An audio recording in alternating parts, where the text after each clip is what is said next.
దేవునికి మహిమ ఘనత ప్రభావములు కలుగునుగాక. బైబిల్ అధ్యయనము.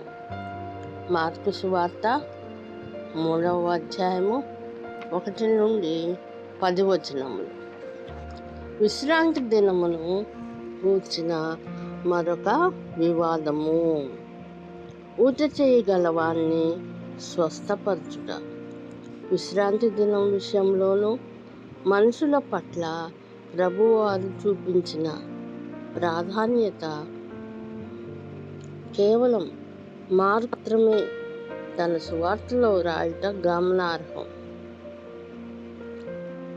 5 వివాదాస్పద సంఘటనలు ప్రభు ఎదుర్కొన్నారు. విశ్రాంతి దినమున యేసు ఊట చేయగల వాణ్ణి బాగు చేస్తాడా లేదా అన్నది పరిచయులు తెలుసుకోవాలనుకుంటున్నారు. ప్రభుపై నేరము మోపవలనన్నదే వారి ధ్యేయము.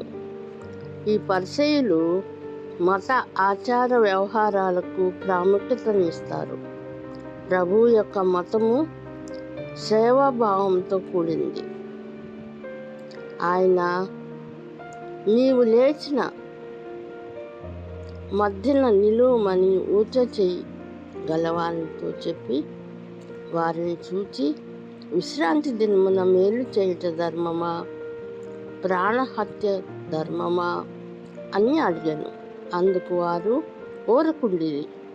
యేసు ఆ వ్యక్తిని స్వస్థపరచబోతున్నాడు అని తెలియచున్నది. వారి హృదయ కాఠిన్యము నాకు ప్రభు భావోద్వేగాలకు గురి చేసింది. మతాచారములతో మలినమైపోయిన వారి ప్రవర్తనకు ప్రభు కలత చెందారు. అవసరతలో ఉన్నవారికి సేవలు అందించుటే మత ధర్మం. కోపంతో కలియటూచి నీ చెయ్యి చాపమని ఆ మనుషులతో చెప్పాను. వాడు తన చెయ్యి చాపగా అది బాగుపడేను. ఇక్కడ హెరోదీయులున్నారని మార్కు మాత్రమే ప్రస్తావించుట గమనార్హం. హెరోదీయులు అంటే వీరు గ్రేకీయవాదాన్ని సమర్థించేవారు. పరిసయ్యులు గ్రీకుల వాదాన్ని వ్యతిరేకించేవారు. విభిన్న రాజకీయ మతాచారం గలవారు ఏకం కావటం పట్ల ఆ దినముల్లో ఎంత తీవ్రమైన వ్యతిరేకతను ఎదుర్కొన్నాడో తెలుసున్నది. వీరిరువురు కలుసుకొని ప్రభువును ఎలాగూ సంహరించుమా అని ఆలోచన చేసిరి. 7-8 వచనాలు మనం చూసుకున్నట్లయితే, గలిలయ, యూదయ, యెరూషలేములు యూదుల ప్రాంతాలవి. ఇదుమ్య అనే పాత నిబంధన కాలంలో నెగబ్లో యూదయకు దక్షిణంగా ఉన్న ఎదోమీయుల ప్రాంతము. యూదులతో అన్యులతో నిండినటువంటి ప్రాంతము. యోర్దాను అవతల అనేది యోర్దానుకు తూర్పు దిక్కులో పెరయలో యూదులు ఉండే ప్రాంతాన్ని సూచిస్తుంది. తూరు, సీదోను గలిలయకు ఉత్తర దిశలోని ప్రాచీన ఫెనీకయ ప్రాంతానికి చెందినది. అందులో ఎక్కువ శాతము అన్యజాతుల వాళ్ళు ఉండేవారు. అయితే అక్కడ యూదులు కూడా ఉన్నారు. గుంపులు గుంపులుగా అనే మాట యేసు యొక్క కీర్తి ఎంతగా విస్తరించాయో తెలియజేస్తుంది.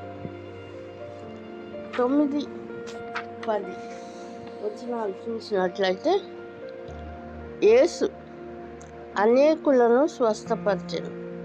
రోగపీడితులందరూ ఆయనను ముట్టుకొనవలెనని ప్రయత్నించిరి. ఇలాంటి సంఘటన మార్కు వివరించాడు. దేవుని నామమునకు మహిమ ఘనత ప్రభావములు కలుగునుగాక. చిన్న ప్రార్థన. కృపాసక్తి సంపూర్ణుడా, ప్రేమ కలిగిన మా తండ్రి, కృప కలిగిన నాయన, మీ పరిశుద్ధ పాదాలకు లెక్కలేని స్థితులు స్తోత్రాలు నాయన. మా పట్ల మీరు చేసిన ప్రతి మేలులకై, ఆశ్చర్య అద్భుత కార్యములకై నాయన స్తుతి స్తోత్రాలు చెల్లించుకుంటున్నాను నాయన.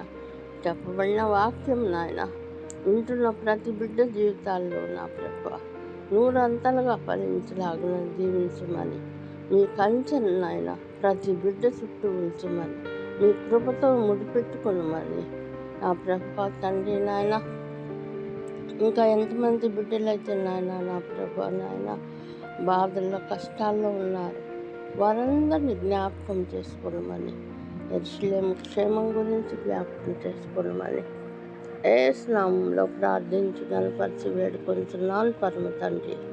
మీకే మహిమ ఘనత ప్రభావములు కలుగునుగాక. ఆమేన్, ఆమేన్, ఆమేన్.